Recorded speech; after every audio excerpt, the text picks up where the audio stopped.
Okay, I'm going to share my screen with you. So this is the science of happiness, positivity. And I'm Miss Stephanie. This will be one 45-minute class for tweens and teens.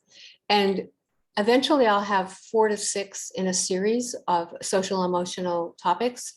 But this is the first one that I'm doing on this particular platform. So we'll be exploring the fact that everybody wants to be happy, but why aren't we happy all the time? And what are some of the things that interfere with us being happy? And how can we become happier quicker when we become upset? So in the class, we'll talk about what could have happened to these kids, these teenagers. What are some of the stressors that they have that got them negative?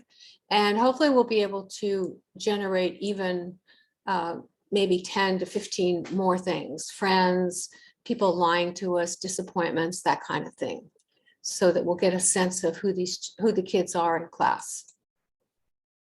This is one of the key factors or key slides in the presentation.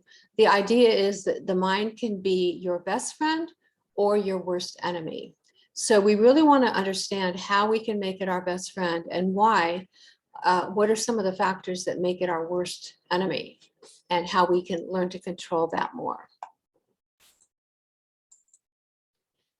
So if we identify with the pessimist, we see the glass as half empty. If we identify as the optimist, we see the glass as half full, being positive. And we always want to be positive, but so often life has the tendency to kind of gear towards the negative bias, and we'll talk about that. And if you had a car, you'd want to know the basics of it. So this is a really very simple, it's kind of below the teens level, but it's very simple in showing the 3 parts of the brain and how they interact and why it's important to know which one is dominant and which one is going to be the happiness manager. So this is the basic overview. Again, a key takeaway. We've got the 3 parts of the brain, the amygdala, which is that reptilian, the one for survival, the limbic, which balances our emotions, and then the neocortex, which is 80% of our thinking and all the responses that the brain does. So we want to make sure that the neocortex is the CEO and in charge of the brain. Now, the neocortex doesn't actually fully develop until about the age of 12. And so we want to make sure children, are healthy, don't get injured in that area, in that front prefrontal cortex. So and 2/3 of this, the reptilian and the watchdog, are based on fear and protecting life and guiding life so that it is safe. The neocortex is the one that can become your best friend and keep you in a positive mood because you can weigh whether there's really a threat to you or it's just something that your body is doing in response to some stressors. So we'll talk about the fight, flight, freeze for teens and how it benefits us, and then how it creates stress that isn't real.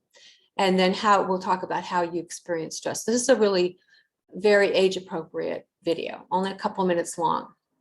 And this is when we get into the fun part of negative thoughts. We start listing some of the ones we have and what can we do with them.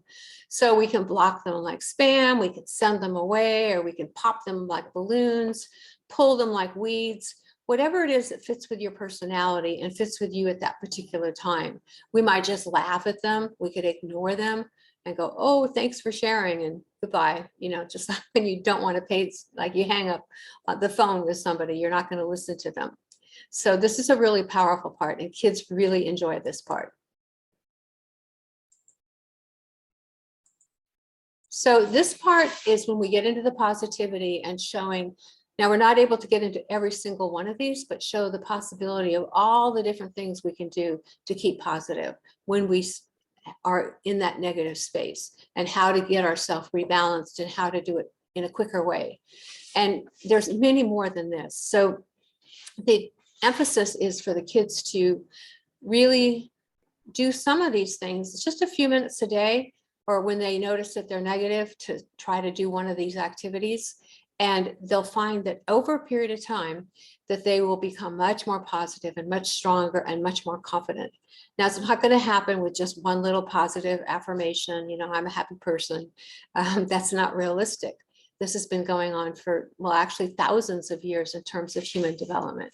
So, but it's a really optimistic kind of approach. So again, we all want to be happy, and we're learning some tools and some ways to become happier in life. So find your happy place and think positive. All right, I hope to see you in class, and I really enjoyed sharing this with you.